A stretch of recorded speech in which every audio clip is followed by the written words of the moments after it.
Nance, what did you think of The World Is Not Enough? I didn't love it. Okay. Whoa, that's... So what's your... Okay, keep it tight. Keep it right next to Tomorrow Never Dies. How do you stack it up against Tomorrow Never Dies? Lower. Really? This is one of those movies where I do want to run through the whole plot because it's something of an Octopussy situation. Yes. Did you guys catch on to the Goldfinger A View to a Kill? I did. Thing? Yes. Okay. I was going to bring it up. I'll admit that never crossed my mind until, watching it now. And it's by no means a remake. It's just the central idea of blowing up the supply of something. Gold? No. Black gold. And that's kind of the purpose of the character Bullion. His whole thing is he's obsessed with gold. He's a straight-up Goldfinger reference. What have you been, you gold-encrusted buffoon? Who then gets a Truman Lodge-style death. Boss. Another $80 million write-off. So glad to see you. I guess it's time to start Me too. But it's just a business thing, right? Like, take as much control as you can. It's still a nuclear weapon blowing up something that then even more makes you directly related. Yeah, something that then gives you supremacy in a certain market. Gold, oil, microchips. You throw in the drama with the King family, and it becomes a completely different film. You make it a chick instead of a dude. Yeah, nobody was trying to bang Goldfinger. Everybody trying to bang Electric King.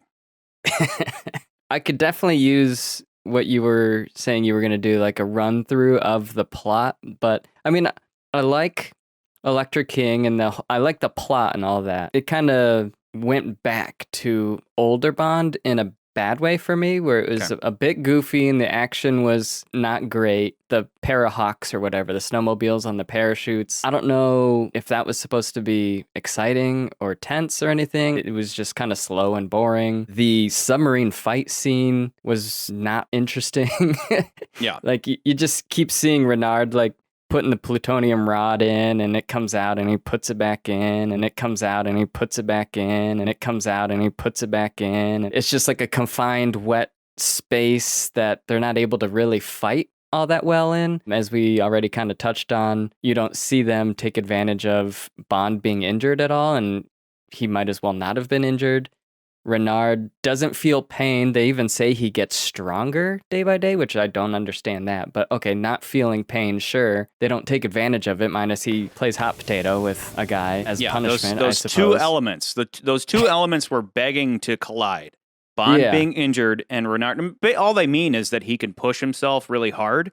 And if you can push yourself really hard, you'll gain strength. But unfortunately, they don't even do anything with that because he doesn't look like Bane. He just looks like some scrawny Englishman. But what they're getting at is that he'll grow stronger until he dies, inevitably. You can't kill me.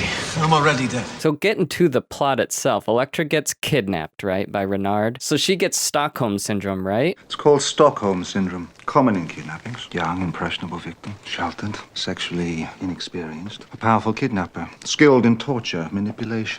Something snaps in the victim's mind. Captive falls in love with her captor. But then she kind of takes over. It seems like she's the lead bad guy, not really Renard. Yeah. But I don't know if that's fully fleshed out. I think it is. I'm not sure what Renard gets out of this situation. Like, he's killing himself for what? What I'm curious about is this, because I said last episode that I think I agree with our audience that Tomorrow Never Dies is a middle movie, but middle low.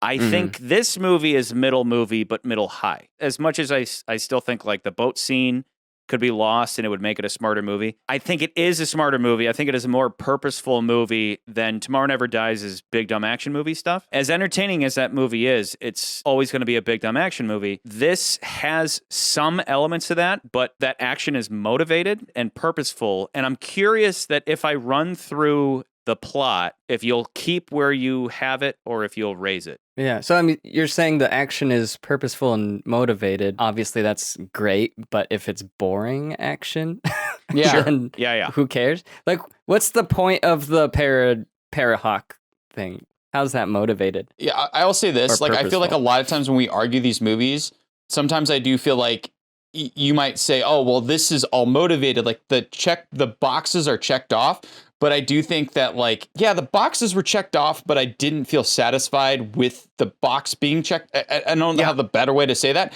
And I feel like that's kind of my problem with this. Like, that's one of the problems I have with this movie, because there's some stuff that I think is really good.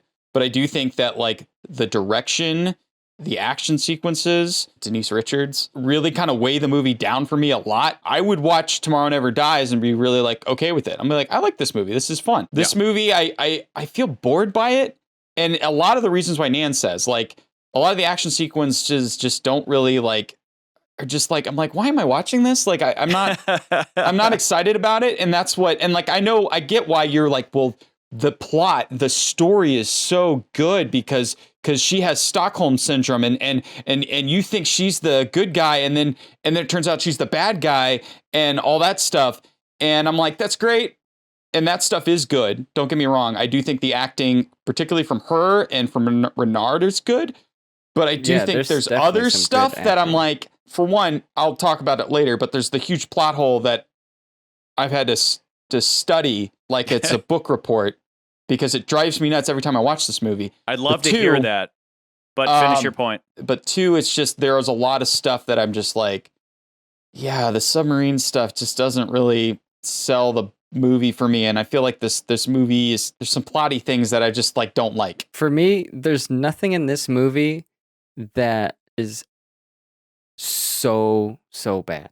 Nothing in it is making me roll my eyes or like exhale sharply or anything. Not even Christmas Jones. As much as she is the weakest part of the movie, she doesn't make me hate the movie. I don't hate her or anything like that. Like you said about Michael Apt, the director, that maybe he's more of, an actor's director, and I think he is more in the acting. Let me preface with I've said this a million times before. The older I get, the more my brain turns off when action scenes begin, and I start thinking about what I want to eat for lunch or whatever. Sure. And as a kid, you're waiting for the action scenes, and then as an adult, those are the boring parts, because the more interesting stuff is the Electric King stuff. Again, you think she has Stockholm syndrome, but then it turns out that Renard has like a reverse Stockholm syndrome, which is interesting. And his motivation flips entirely from being this anarchist. The anarchist. His only goal is chaos. Anti-capitalist. What do you believe in? Preservation of capital? To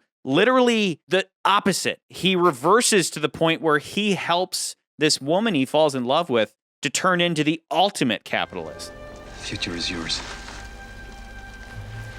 Have fun with it. Yeah. So I find those things interesting. And then what I mean by motivated action is that there have been times in the past where entire action scenes are like again, Tomorrow Never Dies.